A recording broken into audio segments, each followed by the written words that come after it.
اعوذ باللہ من الشیطان الرجیم بسم اللہ الرحمن الرحیم وَإِذْ قُلْنَا ادْخُلُوا هَٰذِهِ الْقَرْيَةَ فَكُلُوا مِنْهَا حَيْثُ شِئْتُمْ رَغَدًا وَادْخُلُوا الْبَابَ سُجَّدًا وَقُولُوا حِطَّةٌ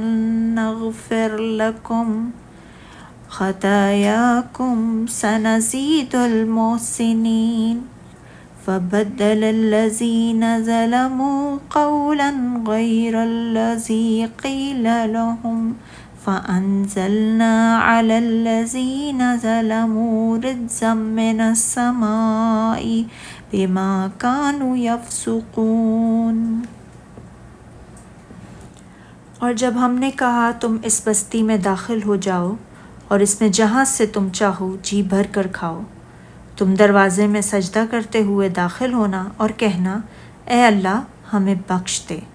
تو ہم تمہاری خطائیں معاف کر دیں گے اور ان قریب ہم احسان کرنے والوں کو زیادہ دیں گے۔ تو جن لوگوں نے ظلم کیا انہوں نے بات بدل دی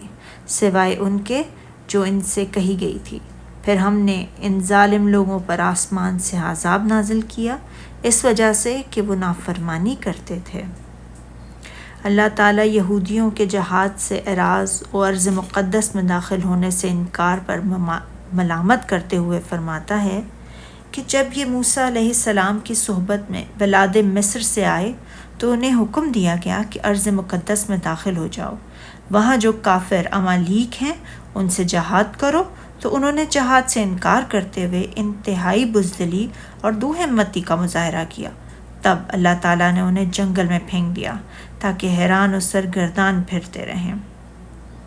اللہ تعالیٰ نے فرمایا، موسیٰ علیہ السلام نے اپنی قوم سے کہا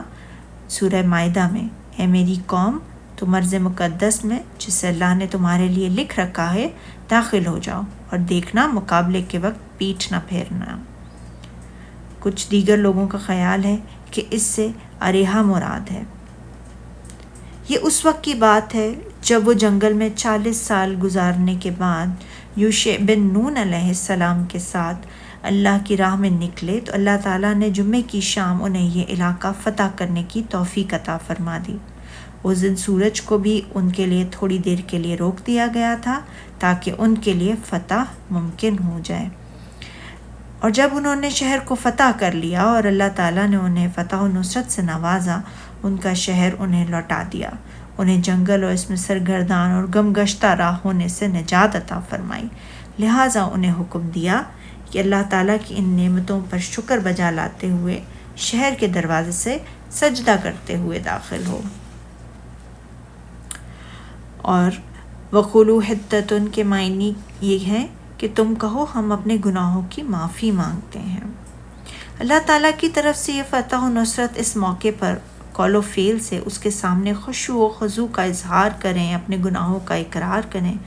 گناہوں کی معافی طلب کریں، اللہ تعالیٰ کے احسانات کا شکر ادا کریں، اور اللہ تعالیٰ کو یہ بات چونکہ بیحد پسند ہے اس لیے اس کا جلد مظاہرہ کریں،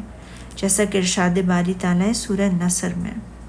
کہ اے نبی جب اللہ کی مدد آ پہنچی اور فتح حاصل ہو گئی تو آپ نے دیکھ لیا کہ لوگ گروہ در گروہ اللہ کے دین میں داخل ہو رہے ہیں، تو آپ صلی اللہ علیہ وسلم اپنے پروردگار کی تعریف کے ساتھ تسبیح کیجئے اور اس سے بخشش مانگیے، بے شک وہ توبہ قبول کرنے والا ہے۔ ارشاد باری تعالیٰ، چنانچہ جن لوگوں نے ظلم کیا انہوں نے بات بدل دی سوائے اس کے جو ان سے کہی گئی تھی۔ اس کے بارے میں امام بخاری نے ابو ہریرہ رضی اللہ تعالیٰ عنہ سے روایت کیا ہے کہ نبی صلی اللہ علیہ وسلم نے فرمایا، بنی اسرائیل کو حکم ہوا تھا کہ وہ سجدہ کرتے ہوئے اور حطتن کہتے ہوئے داخل ہوں، لیکن وہ اپنے سرینوں کو گھسیٹتے ہوئے داخل ہوئے اور حطتن کو بدل کر وہ کہنے لگے یعنی ہم گندم کے دانے چاہتے ہیں۔ یہی وجہ ہے کہ اللہ تعالیٰ نے ان کے اس فسق یعنی حکم الہی کی اطاعت کے بجائے مخالفت کی وجہ سے ان پر عذاب نازل فرمایا، جیسا کہ اللہ تعالیٰ نے فرمایا، پھر ہم نے انہیں ان ظالم لوگوں پر آسمان سے عذاب نازل کیا اور اس وجہ سے کہ وہ نافرمانی کرتے تھے۔ اس طرح امام نسائی نے بھی اس حدیث کو روایت کیا ہے کہ رسول اکرم صلی اللہ علیہ وسلم نے فرمایا